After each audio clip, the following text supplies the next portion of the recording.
বিস্তীৰ্ণ পাৰৰে যিটো মহাবাহু ব্ৰহ্মপুত্ৰৰ ওপৰেদি এখন জাহাজত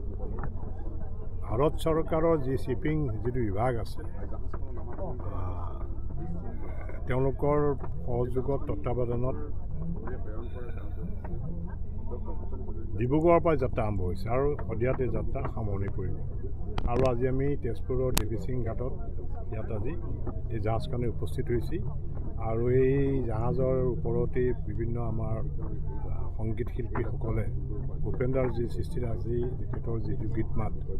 গীতমাতৰ তেখেতসকলে গীত পৰিৱেশন কৰিব স্থানীয় শিল্পীৰে আৰু এই অনুষ্ঠানটোত আমাক আমন্ত্ৰণ কৰিছে আমি এই খুব এটা ভাল লাগিছে আৰু খুব এটা আনন্দৰ এটা দিন অনুভৱ কৰিছোঁ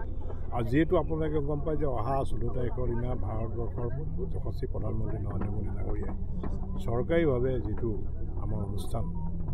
যিটো ভূপেন হাজৰিকাৰ জন্ম শতবাৰ্ষিকী অনুষ্ঠান আনুষ্ঠানিকভাৱে তেখেতে উদ্বোধন কৰিব আৰু অসম চৰকাৰে ডক্টৰ ভূপেন হাজৰিকাৰ তেখেতৰ সৃষ্টিৰাজি তেখেতৰ সংৰক্ষণৰ কাৰণে বা তেখেতৰ যিখিনি গীত মাত সেইখিনিৰ কাৰণে যিখিনি কৰিবলগীয়া আছে আমাৰ অসম চৰকাৰ মাননীয় মুখ্যমন্ত্ৰী ডাঙৰীয়া ইতিমধ্যে কৰি গৈছে আৰু ভৱিষ্যতে নকৰিব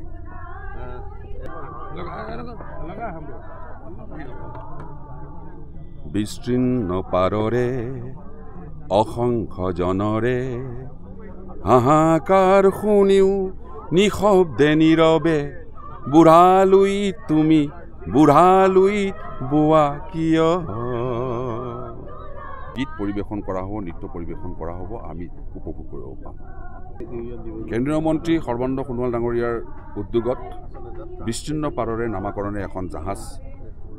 ডিব্ৰুগড়ৰ পৰা যোগীগোপাললৈ প্ৰেৰণ কৰিছে আৰু যিখন জাহাজ আহি এতিয়া তেজপুৰৰ দেৱীসিং ঘাট পাইছেহি আৰু দেৱীসিং ঘাটত এটি সাংস্কৃতিক সন্ধিয়া বা সাংস্কৃতিক অনুষ্ঠানৰ আয়োজন কৰা হৈছে এই জাহাজখনত যিসকল লোক আহিছে তাৰ মাজতে শিল্পী দল এটাও আহিছে আৰু শিল্পী দল জাহাজত অহা শিল্পী দলসকল আৰু তেজপুৰৰ স্থানীয় শিল্পী দলসকলে আজি ভূপেন হাজৰিকাদেৱক স্মৰণ কৰি এই দেৱীসিং ঘাটত খন্তেক পিছতে এটি গীতৰ অনুষ্ঠান আগবঢ়াব য'ত ডক্টৰ ভূপেন হাজৰিকাৰ গীত পৰিৱেশন কৰা হ'ব যিকোনো খবৰৰ বাবে যোগাযোগ কৰক 7099017330 লগতে 7099017110 নম্বৰত